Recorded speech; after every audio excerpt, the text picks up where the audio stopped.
Before the show starts, drop a comment below with where you're watching from, then sit back, relax, and get ready for some chilling stories.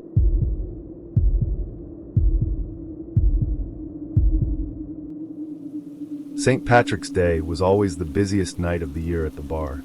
Drunk college kids, fights over spilled drinks, people losing their wallets, absolute chaos. By the time my shift ended at 3 a.m., I was exhausted. My feet ached, my shirt reeked of beer, and all I wanted was to collapse into bed.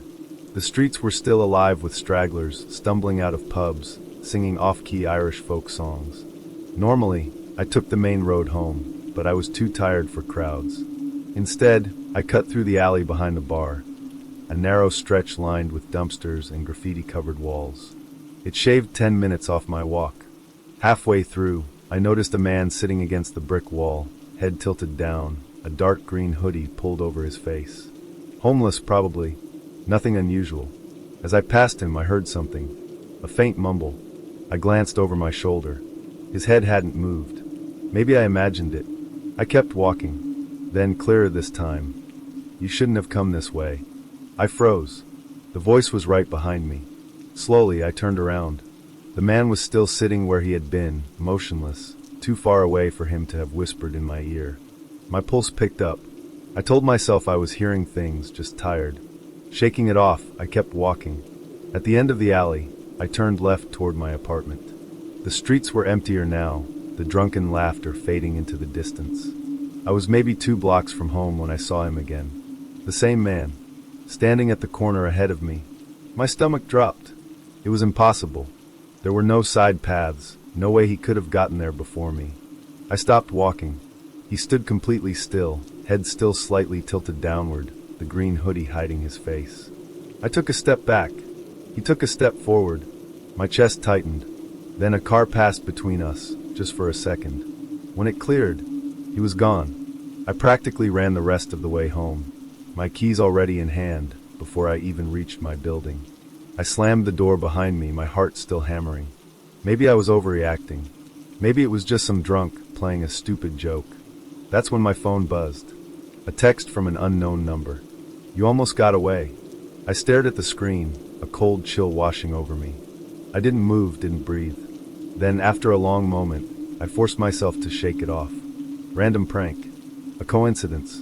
Nothing more. I double-checked the locks, showered, and collapsed into bed. But sleep didn't come easy. At some point, I drifted off. But in the middle of the night, I woke up to my phone buzzing again. Another text. "Look outside." I swallowed hard, pulse pounding in my ears. Slowly, I turned my head toward the window. The blinds were shut, but a faint glow from the street lamp outside bled through the cracks. I didn't want to look, but I had to. My fingers trembled as I reached out, gripping the edge of the blinds. Just a quick peek. Just enough to prove to myself that no one was there. I lifted them, and froze. Directly under the street lamp across the street, perfectly still. The man in the green hoodie, looking straight at my window. I dropped the blinds like they burned me. My heart felt like it would explode out of my chest. I grabbed my phone with shaking hands, typing as fast as I could. "Who the hell are you?" 3 dots appeared immediately. Typing. Then, "You saw me." I sat frozen, my phone still in my grip, my breath coming in short, panicked gasps. The 3 dots appeared again. Typing. Then, "You shouldn't have looked." A deep, gut-wrenching dread settled over me. I didn't respond. I couldn't. I just locked my phone and set it down like that would somehow make it all disappear. I told myself not to look again, that if I didn't acknowledge him, maybe he'd leave. But I couldn't help it. Slowly, I lifted the blinds one more time. The street lamp flickered, and he was closer, standing on the sidewalk, facing my building, not moving, not leaving. I dropped the blinds again and backed away from the window, my heart hammering so loud I could hear it in my ears. I checked the locks on my door, triple-checked them.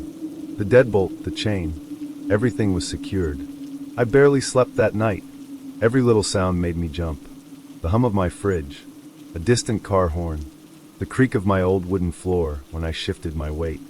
By morning, I told myself I had overreacted.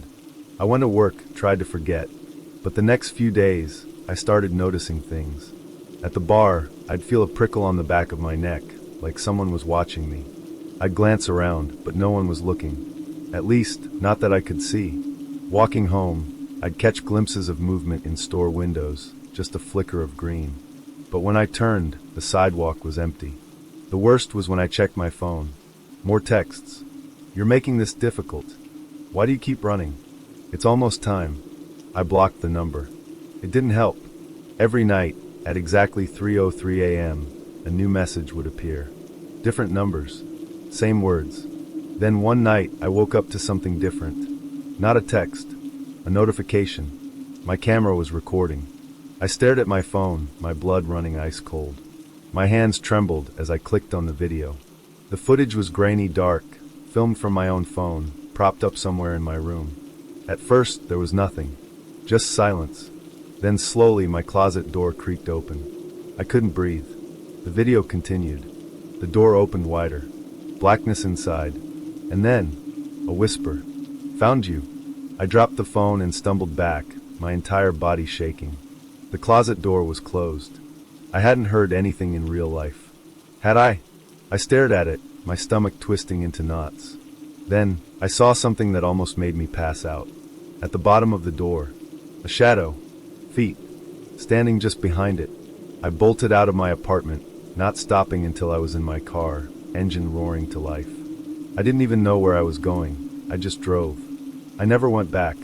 I packed my things the next day with a group of friends and moved out immediately. The text stopped, but sometimes when I walk alone at night, I swear I still see him. Just a flicker of green in the corner of my eye.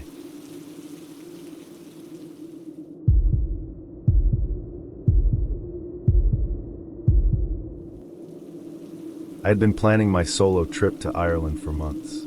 It was supposed to be an adventure, new places, new people, a break from the stress of college. I found a cheap Airbnb in a small town just outside Dublin, owned by an elderly couple. The listing described it as a quaint, historical home with a rich past. Sounded perfect. The house was old, really old. Crooked wooden floors, faded floral wallpaper, the kind of place that smelled like dust and forgotten memories. The couple who owned it, Mr. and Mrs. Callahan, were friendly enough, though something about them felt off. Mrs. Callahan wouldn't quite meet my eyes when she handed me the key. The first weird thing happened that night. I had just settled into bed, scrolling through my phone when I heard it. Scratching. Soft but persistent, coming from inside the walls. I sat up, listening. The house was old. It was probably just mice. At least, that's what I told myself. But the sound didn't stop. It moved. From the wall near my bed, along the baseboard, up toward the ceiling.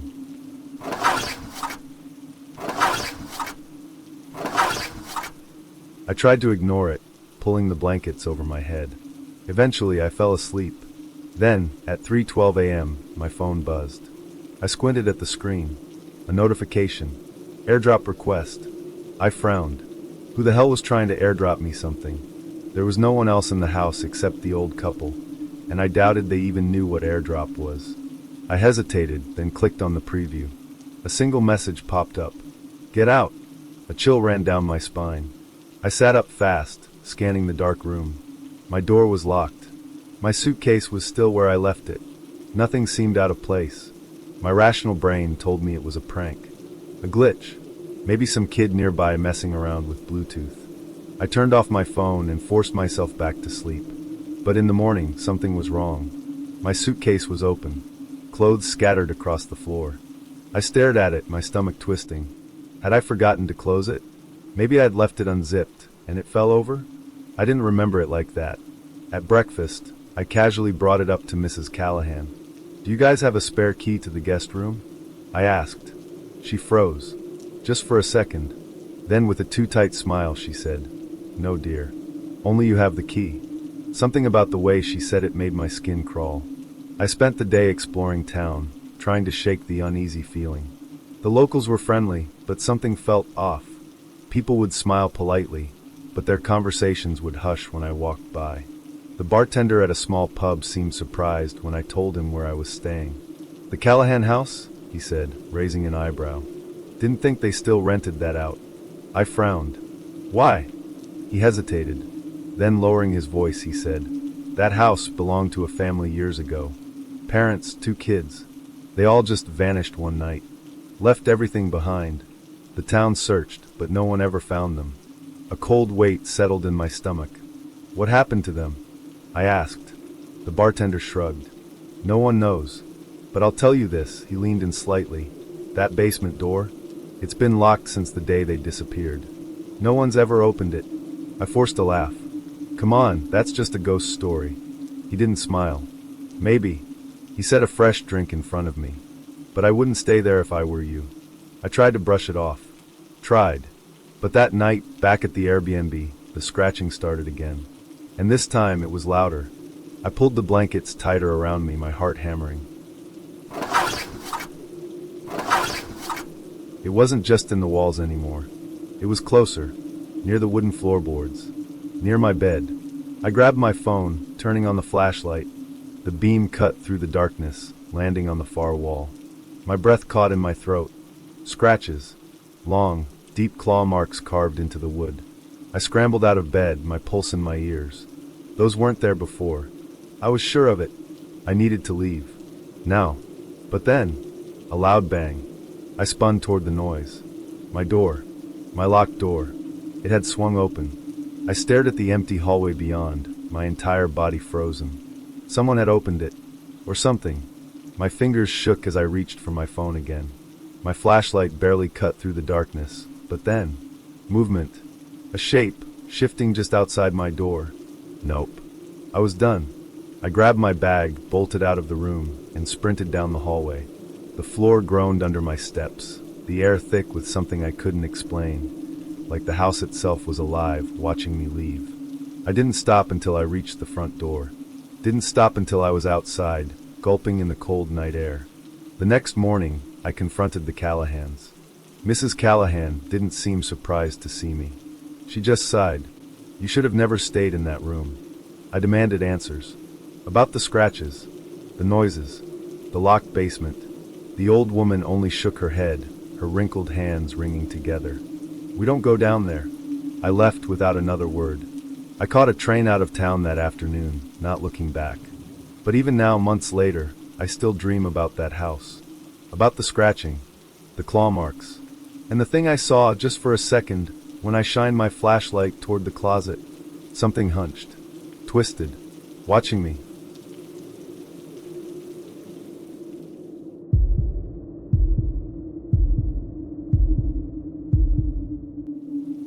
St. Patrick's Day was always a goldmine for rideshare drivers. Drunk passengers meant surge pricing, and surge pricing meant fat tips. By 2:30 a.m., I was exhausted but pushing through one last ride. The request popped up, "Molly, pick up outside town." The location was weird, a quiet road on the outskirts, no houses or bars nearby. Probably some girl who wandered too far after a party. I accepted. The drive took me past the city limits, where streetlights became sparse and trees lined the road. My headlights cut through the darkness as I pulled up to the pin. No houses, no party, just an empty stretch of road with an old street lamp flickering above. No one was there. I checked my phone. Molly hadn't canceled. The timer ticked down, warning me I'd have to leave soon. I sighed, drumming my fingers on the wheel, about to cancel myself. Click. The back door opened. I jumped. I hadn't seen anyone approach. Slowly, a woman slid into the back seat, wearing a pale green dress. Long, dark hair. She kept her head tilted slightly downward, her face hidden in the shadows. "Molly?" I asked. She didn't answer right away. Then, in a voice barely above a whisper, she murmured an address. A place downtown. Something about her made my skin crawl. Most drunk passengers slurred their words, giggled, or babbled nonsense. She didn't. She just sat perfectly still, hands folded in her lap. I cleared my throat and put the car in drive. All right, heading out. The road stretched ahead, dark and empty. The only sound was the hum of the engine. My unease grew, but I told myself to relax. Maybe she was just having a bad night. Then, out of habit, I glanced at the rearview mirror. My stomach dropped. The back seat was empty. I slammed the brakes, my heart hammering. Whipping my head around. She was still there, sitting exactly where she had been. not looking at me, not moving. My hands clenched the steering wheel, a cold sweat breaking out along my neck. I swallowed hard, trying to focus on the road. I was just tired, just seeing things. The drive felt endless. The air inside the car felt thick. Wrong. Then my phone buzzed. A message. Unknown. Do you know where we're going? I shuddered. Hey, my voice came out shaky. Molly? No response. I forced a laugh. You okay back there? Silence. Then, a shift. I felt it before I saw it. Slow. Subtle. Like someone leaning forward. I didn't want to look. But I had to. I glanced at the mirror, and she was staring at me. Eyes wide. Mouth stretched into a too big smile. Too many teeth. I yanked my gaze back to the road, hands shaking. Nope. Done. I was done. I slammed my foot on the brakes. The tires screeched, the car jerking to a stop. My pulse pounded in my ears as I turned, ready to throw her out. The back seat was empty, the door still shut, like no one had ever been there. My breath came in ragged gasps. I grabbed my phone, checking the app. The ride request was gone. No record of Molly. No trip. No passenger. I sat there, gripping the wheel, trying to convince myself I hadn't lost my mind. Then, my phone buzzed again. A new message. From an unknown number. Thanks for the ride. I stared at the screen, my breath caught in my throat. Thanks for the ride. My fingers trembled as I locked my phone and set it down like that would somehow make it stop. My car was still running, headlights cutting through the empty road. I turned, one last time, to check the back seat. Still empty. No trace of anyone ever being there. But the air felt wrong. Heavy, like something unseen still lingered. I needed to get out of there. Shoving the car into drive, I sped off, gripping the wheel so tight my knuckles turned white. I kept checking the rearview mirror, expecting to see her there again, but there was nothing. Just darkness. By the time I reached my apartment, my nerves were shot. I locked my car. Triple-checked it. I told myself I'd get some sleep and forget about it, but as I walked up to my door, my phone buzzed again. I didn't want to look, but I did. Another message. From the same unknown number. You forgot something. My stomach twisted. I glanced down at myself. My keys were in my hand. My wallet in my pocket. I didn't leave anything behind. And then, a soft click. From behind me. My car door. I had just locked it. Slowly, I turned back. The driver's side door was open. The interior light glowed dimly, illuminating the empty seat. No. I locked it. I was sure I locked it. I took a shaky step forward, leaning in just enough to see inside, and froze. The seat belt in the back seat was buckled, as if someone was still sitting there. I backed away, heart pounding. I wasn't imagining this. This was real. I bolted inside my apartment, deadbolting the door behind me. I didn't even change clothes. I just sat on my bed, staring at my phone, waiting for another message. But none came. Eventually, exhaustion took over. I fell into a restless sleep, jolting awake at every creak, every sound outside my window. The next morning, I told myself it was over. Until I checked my phone again. One last notification. A photo, taken from inside my car. From the back seat. A perfect shot of me gripping the steering wheel, looking terrified. And in the reflection of the rearview mirror, a smiling face.